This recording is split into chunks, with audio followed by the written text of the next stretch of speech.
Hello and welcome my dear friends on my YouTube channel in chemistry. Today I am going to explain very interesting and amazing topic of coordination compound that is crystal field theory. ये बहुत important topic है, exam में यहाँ से जरूर question आता है और हम लोग आज इसको जानने की कोशिश करेंगे इस टॉपिक को और साथ साथ में क्वेश्चंस भी करने वाले हैं जो बहुत इंपॉर्टेंट होंगे।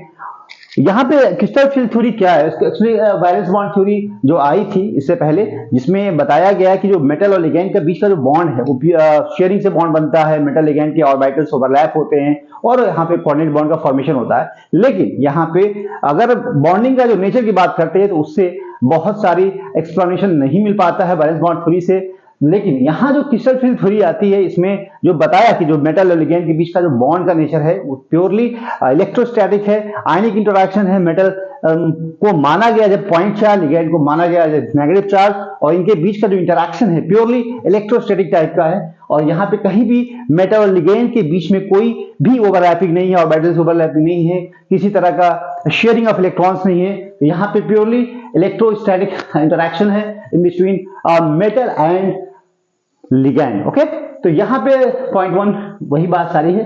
सेकेंड पॉइंट की बात करते हैं तो यहाँ पे जो इस ग्राफ के माध्यम से हम समझ सकते हैं कि जो एनर्जी है फ्री आयन की, जब कॉम्प्लेक्स बनाने से पहले जो मेटल आयन की जो एनर्जी है बहुत ज्यादा है, लेकिन जैसे लिगैंड अप्रोच करता है मेटल के पास, इंटरैक्शन होता है, एनर्जी घटती है। और घटने के बाद जब क्लोज लिगैंड बहुत क्लोज मेटल के आता है तो मेटल के पास अपना खुद का डी ऑर्बिटल है जो 5 तरह के होते हैं, dxy, dxj, dyz और dx2, y2, dz2। 5 तरह के ऑर्बिटल्स होते हैं, इसमें 2 अलोंग द एक्सिस होते हैं, 3 इन बिटवीन एक्सिस होते हैं। और जब लिगैंड अप्रोच करता है पर्टिकुलर ज्योमेट्री के अंदर तो वहां पे स्प्लिटिंग ऑफ डी ऑर्बिटल्स होता है इन डिफरेंट फॉर्म में। यहाँ पे अगर हम देखें यहाँ पे रिपल्सन होता है, लेकिन डीस्टेबलाइजेशन के बाद यहाँ पे कुछ ऑर्बिटल्स की एनर्जी बढ़ जाती है, कुछ ऑर्बिटल्स की एनर्जी घट जाती है। इसी स्प्लिटिंग को बोलते हैं क्रिस्टल फील्ड स्प्लिटिंग। ऐसा जब पॉसिबल होगा जब लिगैंड मेटल के पास एक पर्टिकुलर ज्योमेट्री के अंदर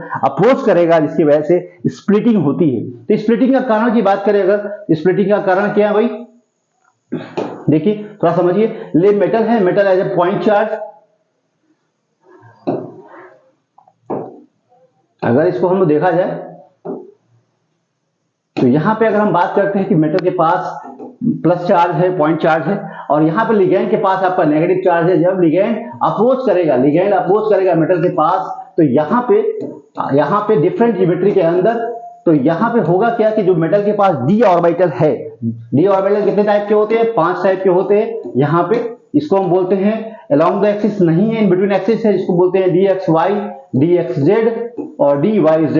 और यहाँ पे जो ऑर्बिटल है इसको बोलते हैं dx2, y2 और यहाँ पे आपका dz2। यहाँ पे अगर हम इसको ड्रॉ करें तो ये जो xy ऑर्बिटल है अलोंग द एक्सिस है, यहाँ इन बिटवीन एक्सिस है, x है, y है। यहाँ पे अगर हम बात करें xz की बात करें, x एक्सिस है, z एक्सिस है, इस तरह से ऑर्बिटल का ओरिएंटेशन है इन बिटवीन एक्सिस।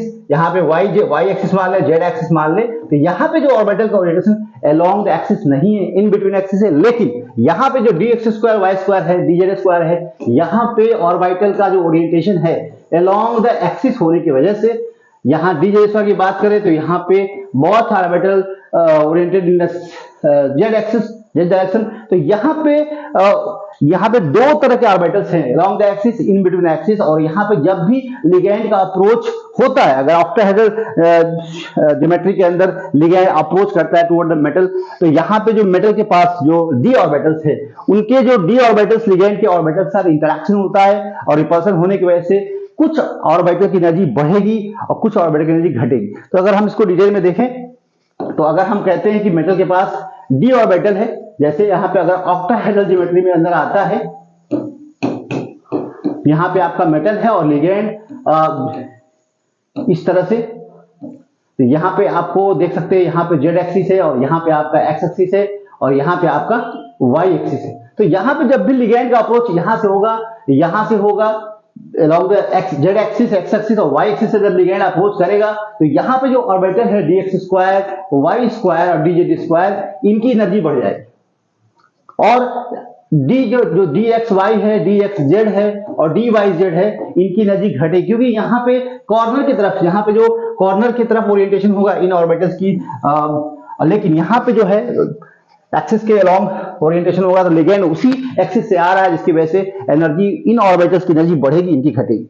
तो उस कंडीशन में स्प्लिटिंग जो होती है, आपका 5 जो ऑर्बिटल्स हैं, 5 यहाँ पे दो तरीके से इजी ऑर्बिटल और 2Tg में स्प्लिटिंग होती है, जिसको हम 2 ऑर्बिटल, यहाँ पे 3 ऑर्बिटल, जिसको बोलते हैं एक्स स्क्वायर वाई स्क्वायर, और यहाँ पे बोलते हैं डी जेड स्क्वायर, और इसको बोलते हैं D X Y, D X Z और डी वाई जेड, इस तरह से। और एनर्जी इसकी बढ़ेगी, इसकी एनर्जी घटेगी। तो ये all about splitting of D orbital. यहाँ पे डीजेनेरेसी जो डी ऑर्बिटल्स की है वो डिस्टर्ब हो जाएगी, खत्म हो जाएगी due to the approach of ligand toward the metal in a particular geometry. Okay, तो यहाँ पे इस तरह से स्प्लिटिंग होती। तो अगर हम लोग देखें इसको,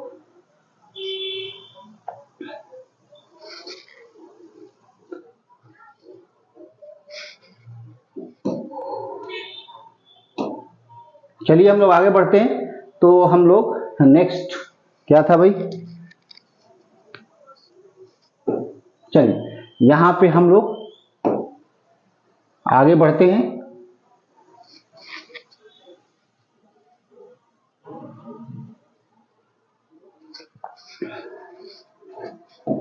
चलिए, तो यहां पे जो देखें आप, तो यहां पे एनर्जी ऑफ जो मेटल फ्री कंडीशन में अट्रैक्शन यहाँ पे होगा और यहाँ पे स्प्लिटिंग होगी, और इस स्प्लिटिंग को जो अनइक्वल जो एनर्जी बढ़ रही है ऑर्बिटल्स की due to ligand approach toward the metal center, तो इसकी वजह से एनर्जी जो स्प्लिटिंग हो रही है ऑर्बिटल्स की, इसी को बोलते हैं क्रिस्टल फील्ड स्प्लिटिंग। ओके, तो यहाँ पे अगर देखें जो स्प्लिटिंग है, एक्सटेंस ऑफ स्प्लिटिंग, जो स्प्लिटिंग हो रही है वो किस पे डिपेंड करती है? Metals D orbital depend upon the nature of and number of the ligand surrounding the end the charge on the centre metal. 3 बातों पर डिपेंड करते हैं, लिगेंड कितने आ रहे हैं, मेटल पे चार्ज कितना है, और आपका लिगेंड का नेचर कैसा, इन सारी बातों पे स्प्लिटिंग जो है वो डिपेंड करेगी। तो यहाँ पे नेक्स्ट पॉइंट की बात करते हैं, extent of splitting of metal D orbital determine the magnetic and spectroscopic properties of the complex. Also जो स्प्लिटिंग है वो डिटरमाइन करती है मैग्नेटिक प्रॉपर्टीज को, कलर्स को, सारी चीजों को डिफाइन करती है। तो यहाँ पर अगर हम बात करते हैं स्प्लिटिंग इन ऑक्टाहेड्रल कॉम्प्लेक्स, कैसे स्प्लिटिंग होती है अभी हमने डिस्कस किया है। कोऑर्डिनेशन नंबर 6, जब लिगेंड 6 अप्रोच करते हैं toward the metal centre, octahedral geometry के अंदर लिगेंड अप्रोच करता है मेटल के पास, स्प्लिटिंग कैसे होती है?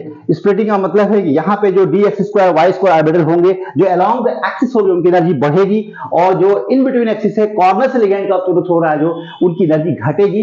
तो यहाँ पे हम कह सकते हैं कि जो लिगेंड्स, क्योंकि जब लिगेंड का अप्रोच टुवर्ड एक्सिस होगा तो यहाँ पे मेटल का जो orbital orientation in the direction of same direction, that's why energy are increase. और जो ऑर्बिटल का ओरिएंटेशन कॉर्नर साइड में जहां से लिगेंड अप्रोच नहीं कर रहा है, उसकी एनर्जी घटेगी। तो यहाँ पे अनइक्वल कह सकते हो डिफरेंसेस एनर्जी होगा, और यहाँ पे जो डीजेनरेसी है डी ऑर्बिटल्स की वो खत्म हो जाएगी। ओके, तो यहाँ पे आपका इनकी एनर्जी बढ़ेगी और इनकी एनर्जी घटेगी। तो Eg और T2G यहाँ पे देख सकते हैं कि यहाँ पे एक तरह से डायग्राम इज वेरी इंपॉर्टेंट, और यहाँ से आप क्वेश्चन D5 ऑर्बिटल्स है, 5 फोल्ड ऑफ डीजेनरेसी, सारी ऑर्बिटल्स की एनर्जी सेम है, लेकिन जब लिगेंड एक ज्योमेट्रिकल शेप में आता है, 6 लिगेंड अप्रोच मिलकर करता है, तो यहाँ पे Eg और T2G, और यहाँ पे जो डिफरेंसेस है इसको बोलते हैं डेल्टा जीरो। यहाँ पे एनर्जी जो बढ़ रही है इसको बाइसेंटर बोलते हैं, और एनर्जी जो इंक्रीज हो रही है, पॉजिटिव जो हो रही है 0.6 हो रही है, यहाँ पे -0.4 या DQ भी कह सकते हैं। तो इस तरीके से आप इसको याद रखना इज वेरी इंपॉर्टेंट, ठीक है।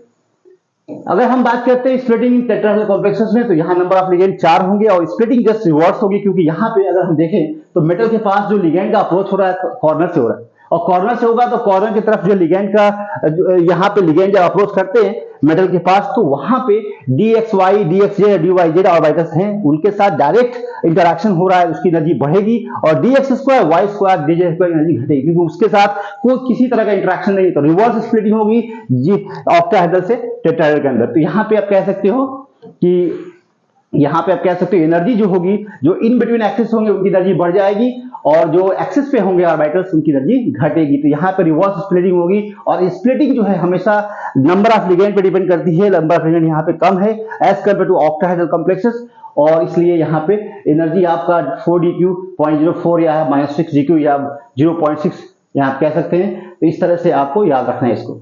अगर हम कैलकुलेशन की बात करते हैं, क्रिस्टल फील्ड स्टेबलाइजिंग एनर्जी, इससे आप कॉम्प्लेक्स की स्टेबिलिटी को मेजर कर सकते हैं, ठीक है। तो ये इंपॉर्टेंट क्वेश्चन है, यहाँ से आ सकता है, सेफ कैसे कैलकुलेट करना है। तो -0.4 in case of octahedral complexes यहाँ पे क्या करना है, क्योंकि -4 क्या है, ऊपर एनर्जी नीचे एनर्जी जिस ऑर्बिटल घट रही है 0.4 T2g and 0.6 Eg delta 0 plus pairing energy.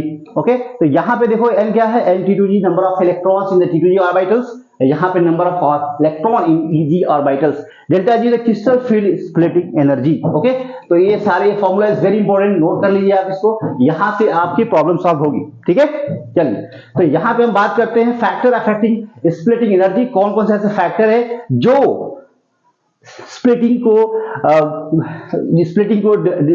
Depend इस पे करेगी। हम क्या सकते, स्ट्रेंथ ऑफ लिगेंड की बात करते हैं। अगर स्ट्रॉन्ग लिगेंड फील्ड होगा, जिसके पास स्ट्रॉन्ग लिगेंड फील्ड है, उस कंडीशन में जो CFEC होगी मोर होगी in case of strong ligand field, crystal field ज्यादा होगी। ओके, और यहाँ पे कहते हैं कि अगर oxygen state of certain metal, जो मेटल का ऑक्सीजन स्टेट अगर ज्यादा है, उस कंडीशन में कह सकते हो कि CFEC आपकी बढ़ेगी जब ऑक्सीजन स्टेट बढ़ेगा। ट्रांजिशन सीरीज की बात करते हैं तो डी सीरीज में आप पता है कि 5d और में नीचे जाने पे क्रिस्टल फील्ड स्टेबलाइजेशन एनर्जी बढ़ता है, और यहाँ पे 5d में ज्यादा होता है 4d से एज कम्पेयर टू 3d। तो ज्योमेट्री की बात करें तो यहाँ पे ये भी बहुत इंपॉर्टेंट है, यहाँ से क्वेश्चन आते हैं। तो स्क्वायर प्लेनर में क्या होता है कि यहाँ पे स्प्लिटिंग सबसे ज्यादा होती है as compare to octahedral and last में टेट्राहेड्रल में होती है। तो एनर्जी अगर पूछा जाए कि ऑक्टाहेड्रल और स्क्वायर प्लेनर में क्या रिलेशनशिप है, तो यहाँ पे 4.3 डेल्टा 0 स्क्वायर प्लेनर की अगर आपको निकालना होगा या टेट्राहेड्रल का निकालना होगा, तो ये आपका रिलेशन होता है डेल्टा 0 डेल्टा t के अंदर डेल्टा t बराबर 4.9 डेल्टा 0 होता है। ये दोनों चीज इंपॉर्टेंट है, क्वेश्चन यहाँ से आ सकते हैं। ठीक है, चलिए यहाँ पे अगर हम बात करते हैं स्पेक्ट्रोकेमिकल सीरीज की, यहाँ से भी क्वेश्चंस आते हैं। आपको ऑर्डर पूछ लिया जाएगा कि भाई स्ट्रेंथ का जो इनकी स्ट्रेंथ है, लिगेंड फील्ड का स्ट्रेंथ की ऑर्डर पूछी जाएगी आपसे एग्जाम में, कहीं से भी 5-6 लिगेंड उठाएंगे और आपको सीरियल वाइज पूछ लिया जाएगा। तो आपको याद रखना पड़ेगा। यहाँ पे याद रखने का ट्रिक है कि जो कार्बन के लिगेंड होते हैं, जो कार्बन के जो लिगेंड है वो हमेशा स्ट्रॉन्ग लिगेंड फील्ड होते हैं। यहाँ पे देखो कार्बन सबसे स्ट्रॉन्ग लिगेंड फील्ड होगा, जिसमें मल्टीपल बॉन्डिंग होती है, तो हम कह सकते हैं अनसैचुरेटेड लिगेंड होते हैं, स्ट्रॉन्ग लिगेंड फील्ड होते हैं जनरली। और यहाँ पे हम कार्बन का लिगेंड, उसके बाद नाइट्रोजन का होता है, कार्बन के बाद फास्फोरस बीच में याद रखना, उसके बाद नाइट्रोजन होता है, सब नाइट्रोजन के लिगेंड से, उसके बाद आपका जो है बाकी लिगेंड्स आते हैं। तो ये सीरीज आपको याद रखनी है जिससे कि आपके क्वेश्चन हो सके। ओके, चलिए अगर एप्लीकेशन की बात करते हैं कि भाई क्रिस्टल फील्ड थ्योरी का क्या एप्लीकेशन है, तो इन्होंने क्या बताया, explain the whether the complex is high spin या लो स्पिन कॉम्प्लेक्सेस है, एक्सप्लेन द कलर प्रॉपर्टी, जो भी जो कॉम्प्लेक्सेस है उनके कलर के बारे में पूरा एक्सप्लेनेशन दिया गया। ठीक है, एक्सप्लेन द स्टेबिलिटी, जो कॉम्प्लेक्स है उसकी स्टेबिलिटी के बारे में बताया गया। तो ये सारी बातें क्रिस्टल फील्ड थ्योरी से एक्सप्लेन की जा सकती है। ओके, अगर कलर की बात करते हैं तो यहाँ पे जो ट्रांजिशन मेटल कॉम्प्लेक्सेस होते हैं उनमें कलर की वजह जो होती है वो डी ट्रांजिशन होती है। और यहाँ पे अगर हम देखें जो भी कलर आता है वो कॉम्प्लीमेंट्री कलर होता है, जो ऑब्जर्प्शन होता है। अगर हम यहाँ पे थोड़ा सा डिटेल में इसको बताएं तो आप देखें, यहाँ पे हम यहाँ पे कलर के बारे में बताते हैं आपको, कैसे कलर आता है कॉम्प्लेक्सेस के अंदर।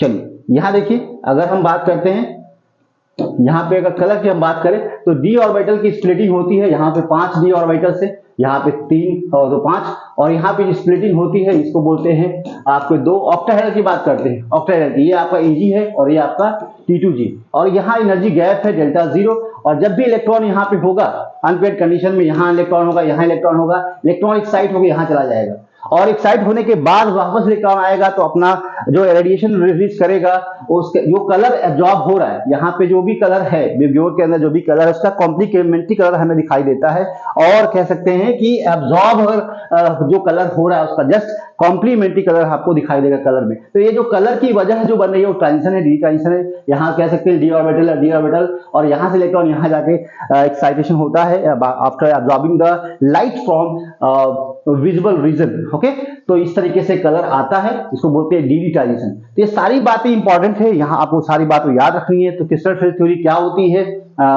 इसमें क्या क्या जंक्शन थे, ये सारी बातों को आपको याद रखना है। तो यहाँ पे कुछ क्वेश्चन भी कर लेते हैं जो बहुत इंपॉर्टेंट है। यहाँ पे हम लोग बात करते हैं पहले क्वेश्चन की। यहाँ पे क्वेश्चन दिया crystal field splitting in octahedral complexes. तो यह बताना है कि ऑक्टाहेड्रल जो कॉम्प्लेक्सेस है उसके अंदर जो स्प्लिटिंग है उसकी वजह क्या है, क्या एनर्जी लेवल होती है। यहाँ देखिए, तो अगर हम बात करें, चलिए बताइए यहाँ पे आंसर क्या होना चाहिए, crystal field splitting in octahedral complexes. When metal ion is placed in the octahedral ligand field, d orbital split in, आपको भी बताया मैंने कि d orbital split हो जाए किसमें, T2g और Eg में। तो यहाँ पे Eg और आपका T2g में ऑर्बिटल स्प्लिट होगा और यहाँ पे ये नहीं होगा, ये भी नहीं होगा और ये भी नहीं, सारे ऑप्शन गलत है। ठीक है, नेक्स्ट क्वेश्चन करें। चलिए यहाँ पे देखिए दूसरा क्वेश्चन दिया हुआ है, विच of the following ligands exert strong crystal field. यहाँ पे देखिए कार्बन के जो लिगेंड के बारे में बताया था कि स्ट्रॉन्ग लिगेंड फील्ड काम करेगा, वहां पे पेयरिंग में काम करेगा। तो यहाँ पे साइनाइड जो होगा आपका स्ट्रॉन्गेस्ट क्रिस्टल फील्ड इफेक्ट आपका शो करेगा। चलिए next question, low spin D6 octahedral complexes is formed when ligand has weak field, ligand has strong field, oxidation state of metal is low, the metal has more unpaired electron। तो बताइए कि जब लो spin complex होगा तो उस condition में octahedral complex होगा तो क्या इसमें से कौन सा ऑप्शन सही होगा, बताइए।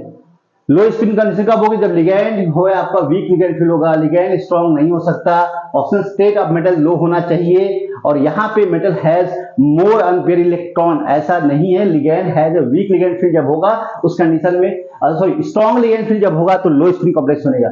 लो स्पिन का मतलब है नंबर ऑफ अनपेयर इलेक्ट्रॉन कम होंगे, पेयरिंग ज्यादा रहे, पेयर में इलेक्ट्रॉन ज्यादा रहेंगे। तो यहाँ पे लिगैंड हैज वीक फील्ड ऐसा नहीं है, लिगैंड हैज स्ट्रॉन्ग फील्ड, बिल्कुल सही है। यहाँ पे स्ट्रॉन्ग लिगैंड फील्ड होगा तभी लो स्पिन कॉम्प्लेक्स बनाएगा, लेकिन हाई स्पिन कॉम्प्लेक्स कब बनता है, जब आपका लिगैंड फील्ड आपका वीक हो। तो यहाँ आंसर आपका बी करेक्ट है, क्योंकि यहाँ पे पूछा गया है लो spin complex of octahedral complex, तो लिगैंड फील्ड स्ट्रॉन्ग होना चाहिए।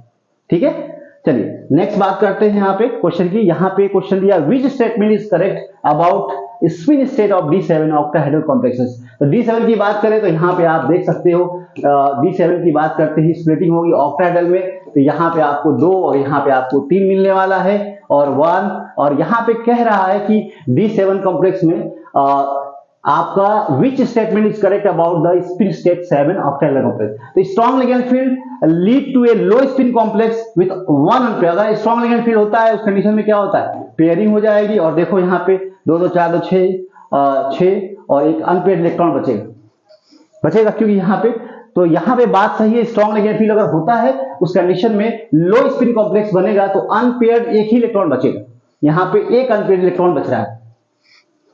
अगर दूसरी बात को देखते हैं तो option strong ligand field lead to high spin complex with 3 unpaired electron. तो स्ट्रॉन्ग फील्ड लिगैंड अगर होता है तो हमेशा क्या करेगा, पेयरिंग करेगा इलेक्ट्रॉन का, तो यहाँ तो बात गलत है, बिल्कुल सही नहीं है। Weak ligand field lead to the low spin complex, बिल्कुल गलत बात है, और weak ligand field lead to the low spin complex, बिल्कुल गलत बात है। तो ये बिल्कुल सही ऑप्शन कहाँ पे, ए। चलिए नेक्स्ट ऑप्शन हम लोग देखते हैं question, the colour of tonsil metal. जो कलर होता है, जो कॉम्प्लेक्सेस के अंदर कलर आता है, मेटल लिगैंड जो कॉम्प्लेक्स होते हैं उनके अंदर जो कलर आता है उसकी वजह क्या होता है, मोस्ट यूजुअली डी ट्रांजिशन होता है। क्या होता है, मोस्ट यूजुअली डी ट्रांजिशन होता है, चाहे ट्रांसफर कॉम्प्लेक्स भी होता है, लेकिन यहाँ पे कॉम्प्लेक्सेस के अंदर आपके जो कोऑर्डिनेशन कंपाउंड होते हैं उसके अंदर जो कलर की वजह होती है वो डी ट्रांसफर। बहुत सारे इनऑर्गेनिक कॉम्प्लेक्स होते हैं इसमें 4 ट्रांसफर भी होता है कलर की वजह, लेकिन यहाँ पूछा गया है कॉम्प्लेक्स के अंदर जो है आपका किस वजह से होता है, तो डी ट्रांजिशन होता है।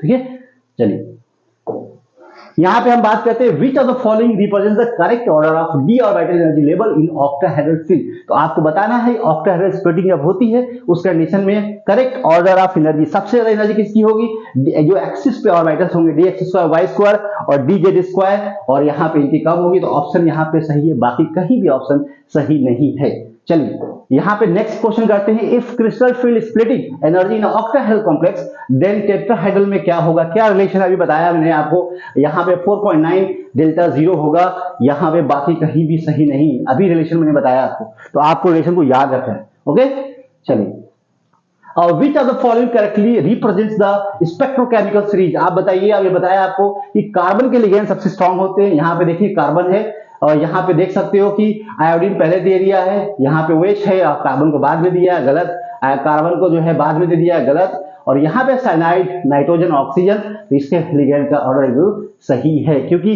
कार्बन का होता है, उसके बाद नाइट्रोजन का होता है, उसके बाद ऑक्सीजन का होता है, उसके बाद हाइलाइट्स का होता है। तो ये ऑर्डर पता होना चाहिए, क्रिस्टल फील्ड जो स्पेक्ट्रोकेमिकल सीरीज है लिगैंड फील्ड की, ये ऑर्डर आपको अगर पता है तो आप क्वेश्चन को कर सकते हैं, बाकी यहाँ पे कोई ऑप्शन सही नहीं। चलिए तो नेक्स्ट यहाँ पे करेक्ट आंसर आपका फर्स्ट हो जाएगा। क्वेश्चन नेक्स्ट हम करते हैं, यहां पूछा गया which of the following strong field ligand can lead to the diamagnetic complex. बहुत इंपॉर्टेंट क्वेश्चन है, ठीक है। यहाँ पे आप बताओगे Cn स्ट्रॉन्ग लिगेंड फील्ड होगा, यहाँ पे वो पता है कि Pt है, आपका निकिल है, आपका जो है Pd है, ये सारे जो आपके मेटल्स हैं D8 कॉन्फ़िगरेशन में आपका क्या बनाते हैं strong ligand field. Which are the following strong ligand field lead to diamagnetic complex of the field. तो यहाँ पे वो पता होना चाहिए कि यहाँ पे साइनाइड है जो डायमैग्नेटिक कॉम्प्लेक्स बनाएगा, और बेसिकली यही सारे मेटल्स होते हैं जो आपके कॉम्प्लेक्स बनाते हैं। तो यहाँ पे साइनाइड बेसिकली होगा, ठीक है। चलिए, most square plate complexes are formed, sorry यहाँ पे क्वेश्चन क्या था, क्वेश्चन था यहाँ पे क्वेश्चन क्या था, which are the following strong ligand field can lead to, जाहिर सी बात है साइनाइड करेगा। यहाँ पे क्वेश्चन देखो थोड़ा सा दिमाग, यहाँ पे मोस्ट स्क्वायर प्लेट कॉम्प्लेक्स कौन बनाता है, यहाँ पे D8 बनाता है। D8 जो कॉम्प्लेक्सेस होते हैं, जैसे आपने बताया कि Pt है, आपका निकिल है, आपका Pd है, ये सारे जो होते हैं ये सारे आपके D8 मेटल्स होते हैं, और ये हमेशा स्क्वायर प्लेन कॉम्प्लेक्स बनाते हैं, यूजुअली बनाते हैं। ओके, तो आंसर आपका डी होगा, सी होगा।